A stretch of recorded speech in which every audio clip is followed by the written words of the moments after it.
رژیم ایران ایریشن خوین لسر هوليرا پایتخت هرم کردستان دومینه و هزن دیجیترور این هرمه دخوینی که داراگاند که هزن هفهیمانی ناو چند کلیکان ده 5 درون لعزمان هولير خستن جبو آگاهین بهتر پیامنر دیار جمال به مرایه دم باش دیار ایریش کنگی بونو زرار چنه و روشنها لهولير چاوایه. بله. صالح دیاره یک دو کاژمێرێک لەمە بەربارەوسخانەی ئەمریکا لە عراق لە بەیاننامەیەکیدا هۆشداری داوە بە هاوڵاتیانی ئەمریکی لە هەرێمی کوردستان و لە عراق لەوەی کە دۆخەکە ئاڵۆزە و پێدەچێت گرژیەکان لە ڕۆژهەڵاتی ناوەڕاست بە تایبەتی لە عراقدا و هەرێمی کوردستان ڕوو لە زیادبوون بکەن چونکە بەیانی ئەمڕۆ لە نزیک کاژمێر 9 خولەک تاوەکو 945 خولەک 5 درۆنی مینڕێژکرا و ئاراستەی هەرێمی کوردستان ئاراستەی هەولێری پایتەختی هەرێمی کوردستان کراوە سەرجەم هێرشەکان لە دەوروبەری فڕۆکەخانی نێودەوڵەتی هەولێر لەلایەنی سیستەمی بەرگری هێزەکانی هاوپەیمانانەوە تێکشکێنران و دوا بەدوای تێکشکاندنی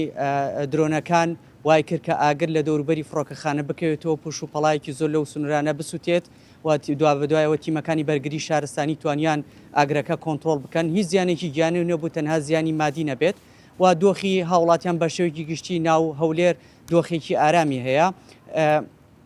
و ڕێوشێنی ئاسایشی توندگیراوەتە بەر بەڵام لە هەمان کاتدا ینی هاوڵاتیان لە ترس و دڵڕاوکێکی زۆردان چونکە ڕۆژ نییە ژمارێک موشک و درۆن ئاراستەی هەولێری پایتەختی هەرێمی کوردستان نەکرێ ئەمەش وەکو ئاماژەم پێدا کە ترس و دڵڕاوکەی دروست کردووە و لەسەر گۆڕانکاریەکانی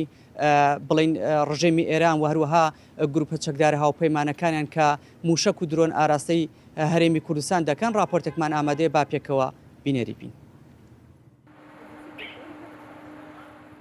لە دوای شکاندنی ئاگربەستەوە ئێران ڕاستەوخۆ هێرشەکانی بۆ سەر هەرێم ئەنجام دەدات و میکانیزمی زۆرینەی هێرشەکانیشی گۆڕیوە بۆ سەختتر و لە ڕێگەی موشەکەوەیە ئەمە لە کاتێکدا لە جەنگی 40 ڕۆژەدا ئێران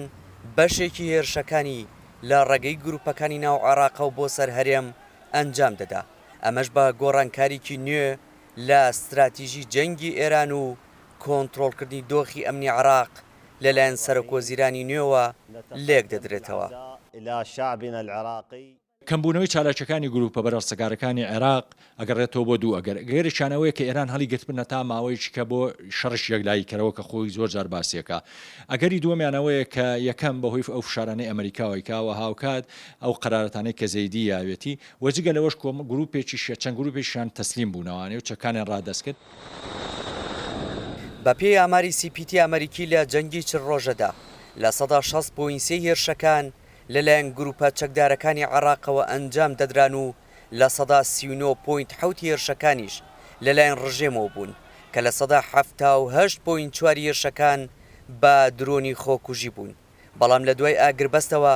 بەشی زۆری هێرشەکان قورستر و لە ڕێگەی موشکەوە ئەنجام دەدرێن ئەمەش بە کوردکردنەوەی دەستی ئێران لێک دەدرێتەوە. هەژمونی ئێران لە عێراق لە ڕاستیدا کەم بۆتەوە یان با بڵێن سیاسەتی ئەوانەی کە ئێستا لە عێراق دەسەڵاتدارن جیاوازە لەوانەی پێشوو چکەمە دەکرێت بڵین بەم شێوەیەش لێکی بدەینەوە. ئێستا زیاتر بیر لەوە دەکرێتەوە بەرژەوەندی گشتی عێراق لە چیدایە ئایا بەرژەوەندی گشتی عێراق لەوەدا ئێمە بداخلی ئەم شەڕە ببین هەنگاوەکی هەلەو شێوەیە بەڕاستی ئینتیحارە خۆکوشتنە و بە هیلاکدانی شەعبی عێراقی. بەڕای چاودێرانی سیاسی لە هەرێمی کوردستان گۆڕینی میکانیزمی هێرشەکان هەڵگری پەیامی سیاسی ئێرانە و فشاری زیاترە بۆ دەسەڵاتی سیاسی هەرێمی کوردستان. ئێمە لە هەرێمی کوردستانە ساڵانێکی زۆرە لە ژێهێرشاوین هێرشەکان چ ڕاستەخۆ لە ئێران بوو بێت یاخود لە پرۆکسیەکانی ئێرانەوە بوو بێ بەڵام ئەوەی ئەم جاریان زیاتر لە پەیامە چێت زیاتر لە پەیامێکە چێت نەک هەر بۆ هێزە بەرهەڵسکارەکان یاخود هێزە ئۆپۆزیسیۆنەکانی ئێران بەڵکو پەیامێکە بۆ حکوومەتی هەرێمی کوردستان بۆ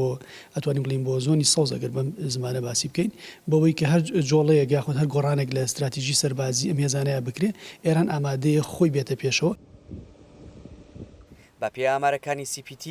زیاد لە 1000 هێرشکراوەتە سەر هەرێمی کوردستان و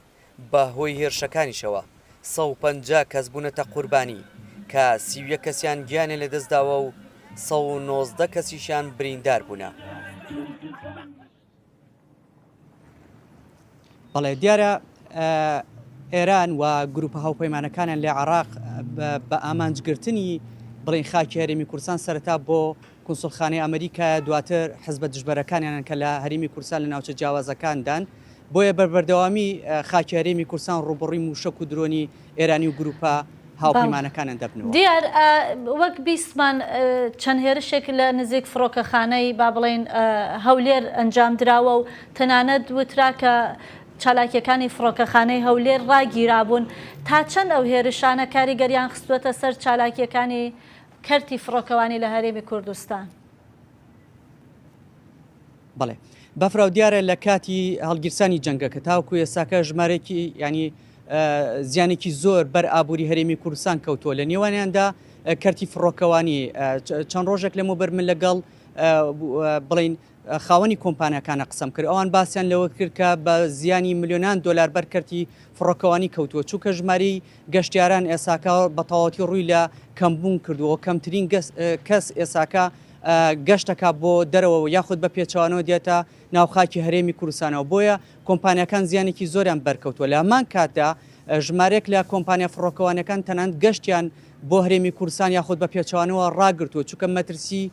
بە بەردەوامی مەترسی لەسەر فڕۆکەخانی نێودوڵەتی هەولێر هەیە و فڕۆکەخانی نێودوڵەتی سلێمانی هەیە ینی بە بەردەوامی موشک و درۆن ئاراستەی هەولێر و سلێمانی ئەکرێ ئەمەش وای کردووە کە مەترسێکی زۆر لەسەر کەرتی فڕۆکەوانی دروست بکات و واش بکات ناوبەناوە گەشتەکان لە هەولێر ڕابگیرێت. بەڵێ دیار جەمار پایانوێر گەلەک سپاسی بۆ وانزانیێرینتە.